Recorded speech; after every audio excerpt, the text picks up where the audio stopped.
त्रेतायां मंत्र शक्ति स ज्ञान शक्ति कृतयुगे द्वापरे युद्ध शक्ति स संज्ञे शक्ति कलयुगे।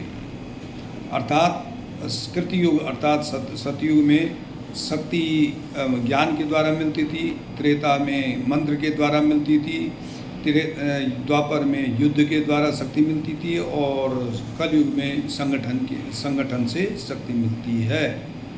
तो माँ शारदे को नमन।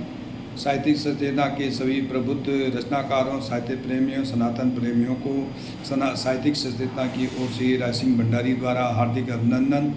जैसे हम बार बार पुनरावृत्ति करते हैं कि साहित्यिक सचेतना एक ऐसा मंच है जहाँ पे रचनाकारों के द्वारा नित्य नए विषय पर सृजन करके पाठकों के सम्मुख रखा जाता है ताकि सनातन धर्म का प्रचार प्रसार हो सके और यह चारों दिशाओं में फैल सके।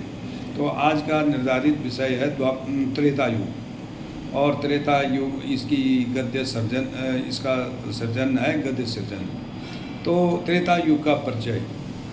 सतयुग के बीत जाने के बाद त्रेता युग के नाम से जो अवधि विख्यात हुई वो त्रेता युग कहलाती है। समय को सही विभाजित करने के लिए युगों को 4 भागों में बांटा गया है। सतयुग यानी कृतयुग भी कहते हैं उसको, त्रेता, द्वापर और कलयुग। तो त्रेता युग के स्वर्णिम युग माना जाता है। इसमें धर्म अधिक सत्य पर निर्भर करता था, अर्थात सत्य का 3/4 भाग का प्रभाव इस युग में था। निसंदेह इसमें प्रेम, न्याय और पुण्य 3 प्रकार के सिद्धांत इसमें प्रभाव में थे। त्रेता युग का जो अवधि है, त्रेता युग की अवधि 12,96,000 वर्ष यानी 3600 दिव्य वर्ष। दिव्य वर्ष माने देवताओं के वर्ष, क्योंकि मनुष्य का 1 वर्ष देवताओं का 1 दिन के बराबर होता था। इस प्रकार से 3600 जो दिव्य वर्ष हैं उनमें ये त्रेता युग रहा है। त्रेता युग में 3 का संयोजन काफ़ी प्रसिद्ध है। त्रेता का मतलब तीसरा युग यानी कलयुग, द्वापर, फिर त्रेता, मतलब तीसरा युग है। भले चाहे हम उसको सतयुग से करें तो दूसरा युग है और कलयुग से करें तो तीसरा युग है। फिर त्रेता का मतलब इसमें 3 पुरुषार्थ, अर्थ, काम, मोक्ष, इसमें ज़्यादा प्रभाव में रहे।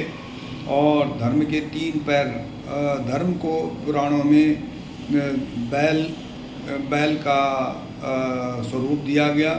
जैसे बैल बिल्कुल भोला होता है वैसे धर्म भी भोला था। और इन्होंने जब सतयुग था तो उसके 4 पैर थे, सत्य, प्रेम, न्याय और पुण्य।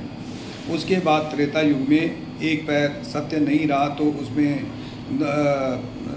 प्रेम, न्याय और पुण्य नामक 3 सिद्धांत रहे। और इसी पे जो है त्रेता युग में ये चला। द्वापर युग में 2 ही पैर रहे, पुण्य और न्याय, और अंत में कलयुग में केवल 1 ही पैर पे धर्म खड़ा था जिसको पुण्य कह सकते हैं। तीसरा है श्री हरि ने इसमें 3 अवतार लिए। जैसे सतयुग में 4 अवतार लिए, मत्स्य, कूर्म, वाराह और नरसिंह। तो इस युग में भगवान ने मानव रूप में 3 अवतार लिए, भगवान वामन अवतार, भगवान परशुराम अवतार और भगवान श्री राम अवतार। तो वामन अवतार की कथा का संक्षिप्त हम बता दें। त्रेता युग में आरंभ में महर्षि कश्यप और अदिति, मतलब दक्ष प्रजापति की कन्या जो अदिति थी, उनके द्वारा जो है वामन अवतार ने श्री हरि विष्णु ने वामन अवतार के रूप में उनके पुत्र के रूप में अवतार लिया। जब उस समय असुर राज प्रहलाद का पौत्र राजा बलि दानवीर में काफ़ी प्रसिद्ध हो गया।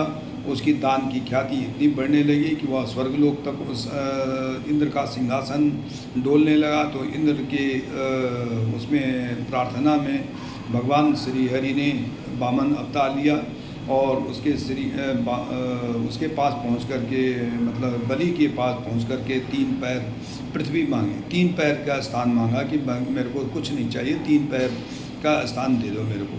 तो बलि ने सोचा ये तो छोटा सा बालक है, बोना वैसे ही है, 3 पैर तो कितना, तो 10-30 पैर ले ले, क्या फ़र्क पड़ रहा है, कह रहे पहले संकल्प करो। तो उसने कहा ठीक है, संकल्प कर लिया। उसके बाद शुक्राचार्य के मना करने के बाद भी बलि ने प्रण वचन दे दिया। तो भगवान वामन ने जब विराट अवतार लिया तो एक पैर पृथ्वी पे रखा, एक आकाश पे रखा, फिर तीसरा पैर कहाँ रखूं, बलि से पूछा। तो अंत में प्रहलाद के कहने से उन्होंने कहा कि अपने माथे पर रखवा, अपने सिर पे रखवा। तो उनके सिर पे रखते ही भगवान वामन ने उसको पाताल लोक पहुंचा दिया। दूसरी कथा है भगवान परशुराम की। तो राम के जो एक पहले अवतार थे, परशु का मतलब फरसा वाले जो राम थे, उनका अवतार हुआ। ये ब्रह्मा के मानस पुत्र महर्षि भृगु के पुत्र महर्षि यमदाग्नि और रेणुका के ये पुत्र के रूप में भगवान श्री हरि ने अवतार लिया। और इनके कहने में एक बार जो है उनके पिता का कहना कोई नहीं मान रहा था, पिता को कोई संदेह था अपनी पत्नी पे। तो उन्होंने सब बच्चों से कहा कि भाई इनका अपने माँ की हत्या करो, तो किसी ने नहीं किया। फिर परशुराम का नंबर आया तो परशुराम जी ने उनकी अपनी माँ की हत्या तो कर दी। और यमदाग्नि प्रसन्न हुए, लेकिन उन्होंने कहा भाई वरदान मांग। उसने कहा पापा मेरे को वरदान ये दे दो कि ये मेरी माँ जिंदा हो जाए, जीवित हो जाए, और उनको ये स्मरण न रहे कि मेरे पुत्र द्वारा मेरी